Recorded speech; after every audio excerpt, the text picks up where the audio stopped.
Welcome to Jharkhand education hub. मैं हूं रितेश और आज हम लोग 22 दिसंबर के झारखंड करंट अफेयर्स को देखने वाले हैं। झारखंड करंट अफेयर्स को हम लोग बहुत ही डिटेल में कवर करेंगे और 22 दिसंबर से झारखंड के जितने भी करंट अफेयर्स बनेंगे उन्हें हम देखने वाले हैं। तो चलिए क्लास को शुरू करते हैं और 22 दिसंबर के झारखंड के करंट अफेयर्स को देखते हैं। इस क्लास का पीडीएफ आपको हमारे टेलीग्राम चैनल पे मिल जाएगा। टेलीग्राम चैनल पे सभी क्लासेस के पीडीएफ आपको एक साथ मिल जाएंगे और टेलीग्राम चैनल का लिंक आपको डिस्क्रिप्शन बॉक्स में मिल जाएगा। आप वहां से जाकर टेलीग्राम चैनल ज्वाइन कर सकते हैं। आप सभी लोग टेलीग्राम चैनल को मस्ट ज्वाइन कर लें क्योंकि झारखंड की क्लासों से रिलेटेड जितने भी नोटिफिकेशन और अपडेट्स होते हैं वो तो आपको टेलीग्राम चैनल पे मिलते ही हैं। साथ ही साथ झारखंड की वैकेंसी से रिलेटेड जितने भी नोटिफिकेशन होते हैं वो भी आपको टेलीग्राम चैनल पे मिल जाते हैं। तो आप लोग टेलीग्राम चैनल को मस्ट ज्वाइन कर ले। चलिए चलते हैं हम लोग अपने पहले क्वेश्चन की ओर और देखते हैं हमारा आज का पहला क्वेश्चन। तो आज का हमारा पहला क्वेश्चन है, हाल ही में बीएसएफ जवान संदीप सिंह शहीद हो गए, वो झारखंड के किस जिले के रहने वाले हैं? तो संदीप सिंह झारखंड के कहाँ के रहने वाले हैं? इसका सही आंसर क्या होगा? तो ऑप्शन डी इसका बिल्कुल सही आंसर हो जाएगा, धनबाद। अब देखिए बीएसएफ जवान संदीप सिंह शहीद हो गए हैं, झारखंड के धनबाद के ये रहने वाले हैं। धनबाद में ये टुंडी के रहने वाले हैं संदीप सिंह। चलिए जानते हैं इसके बारे में। तो देखिए हाल ही में राज्य के धनबाद जिले में रहने वाले बीएसएफ जवान संदीप सिंह शहीद हो गए हैं। संदीप सिंह धनबाद के टुंडी के रहने वाले हैं। संदीप सिंह राजस्थान में संदीप सिंह की पोस्टिंग थी और मोटार फटने से संदीप सिंह शहीद हो गए। साथ साथ संदीप सिंह के साथ 4 और जवान घायल हो गए। संदीप सिंह की पोस्टिंग कहाँ पे थी? तो राजस्थान में पोस्टिंग थी, भारत पाकिस्तान बॉर्डर पर। लेकिन मोटार के फटने से संदीप सिंह अभी शहीद हो गए। अब देखिए ये है संदीप सिंह और ये बीएसएफ जवान है। बीएसएफ, तो बीएसएफ की फुल फॉर्म क्या है? तो बीएसएफ की फुल फॉर्म है बॉर्डर सिक्योरिटी फोर्स। क्या है? तो बॉर्डर सिक्योरिटी फोर्स। और इनका पोस्टिंग अभी कहाँ पे था? तो इनका पोस्टिंग था राजस्थान में। मोटार फटने से अभी ये शहीद हो गए हैं। ठीक है, चलिए देखिए संदीप सिंह यही है। ठीक है, और ये धनबाद जिले के रहने वाले हैं, धनबाद के टुंडी के ये रहने वाले हैं। अब देखिए इनकी पोस्टिंग कहाँ पे थी? तो इनकी पोस्टिंग थी राजस्थान में। तो ये है मैप में राजस्थान, और राजस्थान में इनकी भारत पाकिस्तान बॉर्डर। देखिए ये हमारा हो गया भारत, भारत पाकिस्तान, ये जो पूरा एरिया है ये पाकिस्तान का है। तो भारत पाकिस्तान के बॉर्डर पे ये तैनात थे और इनको भी मोटार फटने से ये शहीद हो गए। अब ये कहाँ के रहने वाले? तो धनबाद के रहने वाले। तो ये है मैप में धनबाद। धनबाद, धनबाद का फॉर्मेशन की बात करें तो 1956 यानी 1956 में धनबाद का फॉर्मेशन किया गया था। धनबाद में ब्लॉक की बात करें, धनबाद में टोटल 10 ब्लॉक है। धनबाद अपनी बाउंड्री कौन से राज्य के साथ शेयर करता है? धनबाद अपनी बाउंड्री एक राज्य के साथ जो है पश्चिम बंगाल, उसके साथ शेयर करता है। साथ ही साथ झारखंड के कितने जिलों के साथ धनबाद अपनी बाउंड्री को शेयर करता है? तो झारखंड के 3 जिलों के साथ धनबाद अपनी बाउंड्री शेयर करता है। वो 3 जिले कौन कौन से? तो वो 3 जिले कौन कौन से देखिए, सबसे पहले हमारा हो गया बोकारो, गिरिडीह और जामतोड़ा। तो बोकारो, गिरिडीह और जामतोड़ा 3 जिलों के साथ धनबाद अपनी बाउंड्री को शेयर करता है। आइए जानते हैं धनबाद के बारे में। धनबाद में क्या है? तो झारखंड का एकमात्र आईआईटी कॉलेज। कौन सा कॉलेज? आईआईटी कॉलेज, जिसे आईआईटी आईएसएम के नाम से जाना जाता है। वो कहाँ पे? वो भी धनबाद में ही है। धनबाद में एक जगह है जिसे हम लोग झरिया के नाम से जानते हैं। झरिया को क्या कहा जाता है? कोल कैपिटल ऑफ इंडिया, झरिया को कहा जाता है, यानी भारत की कोयला राजधानी। साथ ही साथ अगर हम लोग पूरे झारखंड की सबसे अधिक जनसंख्या घनत्व यानी पॉपुलेशन डेंसिटी की बात करें तो वो भी धनबाद में ही है। यानी पूरे झारखंड में सबसे ज्यादा पॉपुलेशन डेंसिटी की बात करें तो वो धनबाद में ही है। चलिए देखते हैं हमारा अगला क्वेश्चन। हमारा अगला क्वेश्चन है, अंतरराष्ट्रीय कराटे कप में झारखंड के कितने खिलाड़ी शामिल किए गए? तो अंतरराष्ट्रीय कराटे कप, इसमें झारखंड के कितने खिलाड़ी शामिल किए गए? इसका सही आंसर क्या होगा? इसका सही आंसर हो जाएगा ऑप्शन बी, 8 खिलाड़ी। झारखंड के 8 खिलाड़ी अंतरराष्ट्रीय कराटे कप में शामिल किए गए, यानी ऑप्शन बी इसका बिल्कुल सही आंसर हो जाएगा। देखिए हाल ही में 16वीं अंतरराष्ट्रीय कराटे कप का आयोजन कहाँ पे होगा? तो अहमदाबाद में 16वीं अंतरराष्ट्रीय कराटे कप का आयोजन किया जाएगा। ठीक है, 25 और 26 दिसंबर को आयोजन किया जाएगा इसका। कब कब कब? तो 25 और 26 दिसंबर को इसका आयोजन किया जाएगा। इसमें झारखंड के 8 खिलाड़ी शामिल किए गए। ठीक है, अब आइए 8 खिलाड़ी कौन कौन से?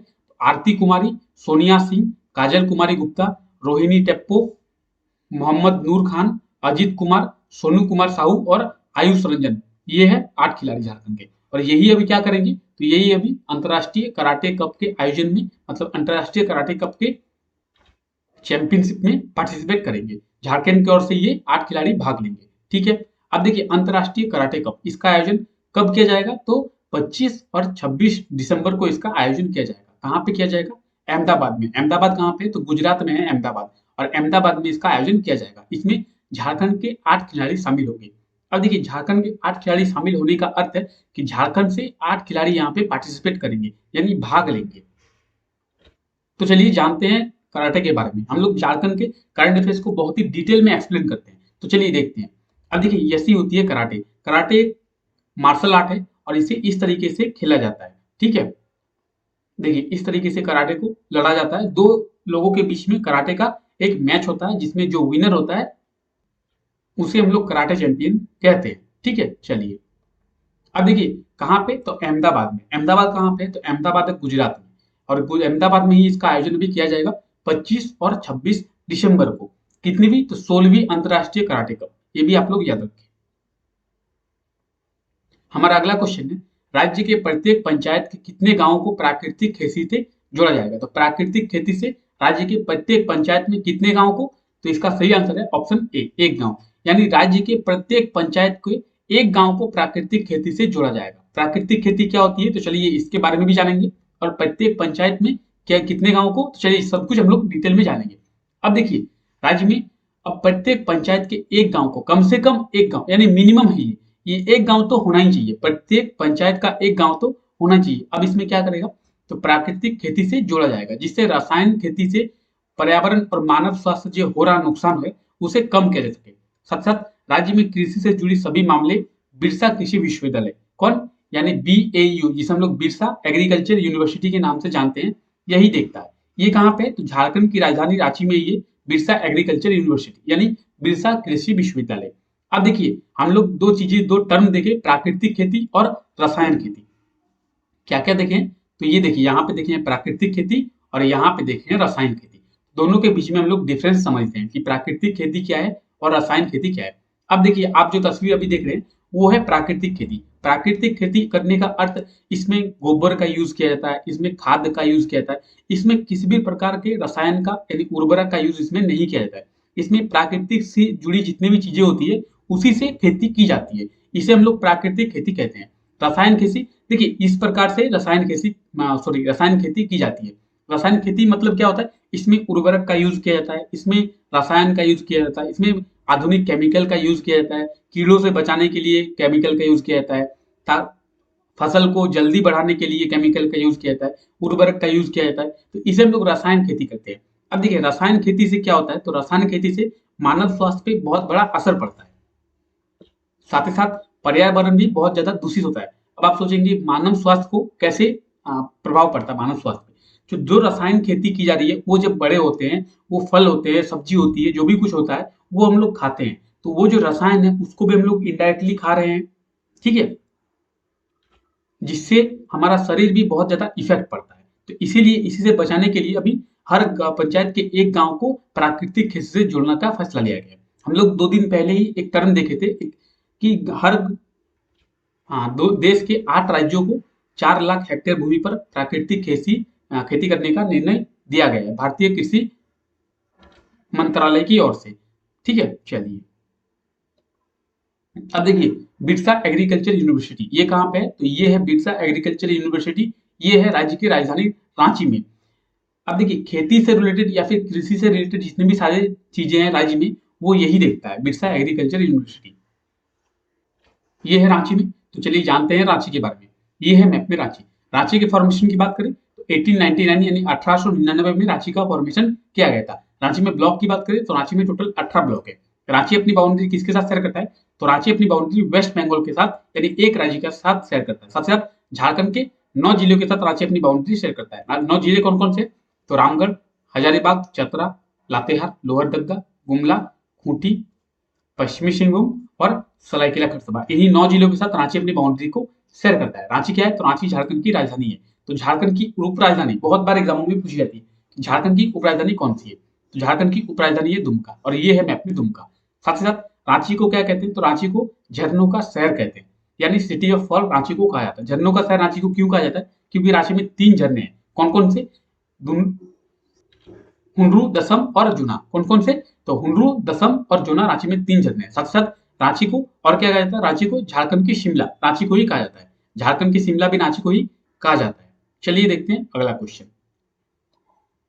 हमारा अगला क्वेश्चन है राज्य के कितने छात्रों को मध्याह्न भोजन के लिए राशि दी जाएगी? इसका सही आंसर क्या होगा? इसका सही आंसर होगा ऑप्शन सी 1.90 लाख यानी 1,90,000। क्या इसका सही आंसर हो जाएगा? 1.90 लाख, ऑप्शन सी 1,90,000। 1,90,000 छात्रों को भी मध्याह्न भोजन के लिए राशि दी जाएगी। चलिए जानते हैं इसके बारे में। तो राज्य के 1.90 लाख छात्रों को मध्याह्न भोजन के लिए राशि दी जाएगी। ये राशि 134 दिनों की होगी। ठीक है, कोरोना के कारण स्कूल बंद होने की वजह से जो भोजन करते हैं वो भोजन की राशि छात्रों को दी जाएगी। छात्रों को राशि उनके बैंक खाते में दी जाएगी। अब देखिए कैसे कितना राशि दी जाएगी।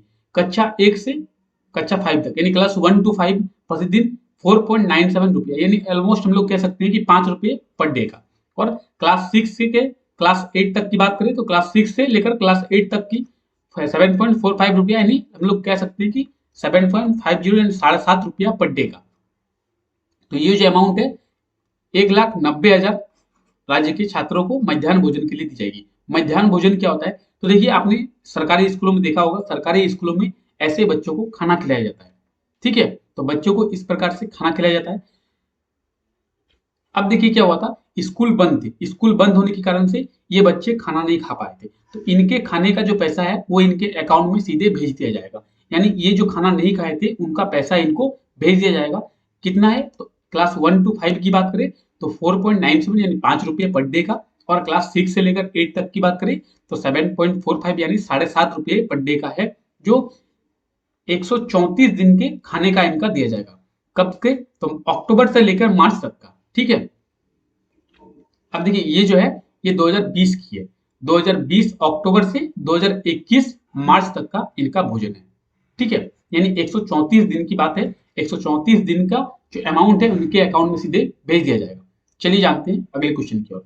हाल ही में आईआईएम रांची की 13वां स्थापना दिवस मनाया गया है, तो कब मनाया गया इसका सही आंसर क्या होगा? इसका सही आंसर होगा ऑप्शन सी 15 दिसंबर को। अब देखिए आईआईएम रांची की 13वां स्थापना दिवस 15 दिसंबर को मनाया गया, यानी ऑप्शन सी इसका बिल्कुल सही आंसर हो जाएगा।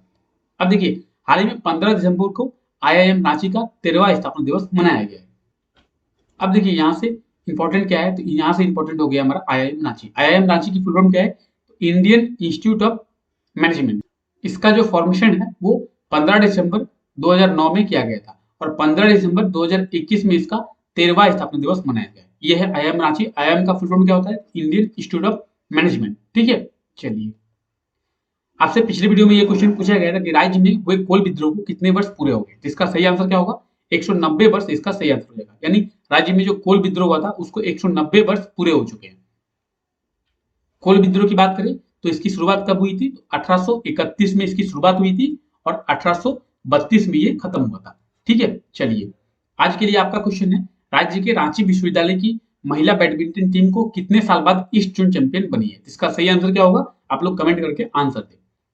चलिए जानते हैं प्रीवियस डे के कुछ करंट अफेयर। इसमें हम लोग रिवीजन करते हैं और रिवीजन हम लोग देखते हैं कि पिछले कुछ दिनों में हम लोगों ने क्या करंट अफेयर देखा है। इसमें हमारा पहला क्वेश्चन है, हाल ही में उत्कृष्ट कार्य के लिए रेलवे के कितने कर्मियों को सम्मानित किया गया? तो उत्कृष्ट कार्य के लिए रेलवे के कितने कर्मियों को सम्मानित किया गया? इसका सही आंसर क्या होगा? ऑप्शन डी इसका बिल्कुल सही आंसर हो जाएगा, यानी 4। रेलवे के उत्कृष्ट कार्य के कारण 4 कर्मियों को क्या किया गया? तो 4 कर्मियों को सम्मानित किया गया। चलिए हमारा अगला क्वेश्चन है, राज्य में एससी और एसटी के लिए अब जेटेट में कितना प्रतिशत अंक अनिवार्य किया गया है? तो इसका सही आंसर क्या होगा? इसका सही आंसर होगा ऑप्शन ए 50%। यानी एससी और एसटी के लिए अब जेटेट में, जेटेट यानी झारखंड का जो टीचर एग्जाम होता है उसके लिए 50% अंक अनिवार्य कर दिया गया है। पहले ये कितना था? तो पहले ये 55% था और इसे 5% घटाकर 50% कर दिया गया है। ठीक है, हाल ही में कब तक भारत अपना अंतरिक्ष स्टेशन बनाएगा? इसका सही आंसर क्या होगा? इसका सही आंसर होगा 2035 तक। ठीक है, चलिए किसके नाम पर गढ़वा में पुस्तकालय का निर्माण किया जाएगा? तो किसके नाम पर गढ़वा में पुस्तकालय का निर्माण किया जाएगा? इसका सही आंसर क्या होगा? इसका सही आंसर होगा रामप्रीत ठाकुर। रामप्रीत ठाकुर के नाम से गढ़वा में एक पुस्तकालय, जिसे हम लोग लाइब्रेरी के नाम से जानते हैं, तो ये लाइब्रेरी भी होगा और ये म्यूजियम भी होगा। लाइब्रेरी कम म्यूजियम होगा जो गढ़वा में इसका निर्माण किया जाएगा, जो रामप्रीत ठाकुर के नाम से किया जाएगा। ठीक है, चलिए राज्य के किस स्टेशन पे प्रीपेड ऑटो सेवा की शुरुआत की जाएगी? इसका सही आंसर क्या होगा? इसका सही आंसर होगा ऑप्शन डी रांची होगा। ये बाय मिस्टेक देवघर दिया गया है। तो राज्य के रांची रेलवे स्टेशन पे प्रीपेड ऑटो सेवा शुरू की जाएगी। अब प्रीपेड ऑटो सेवा इसका क्या होता है? देखिए हम लोग प्रीपेड ओला देखे हैं, प्रीपेड उबर देखे हैं, हम लोग प्रीपेड ट्रेन देखे, यानी जैसे हम लोग ट्रेन में सफर करते हैं तो हम लोग क्या करते हैं? पहले ही ट्रेन की बुकिंग कर लेते हैं। इसी प्रकार से आप क्या कर पाएंगे?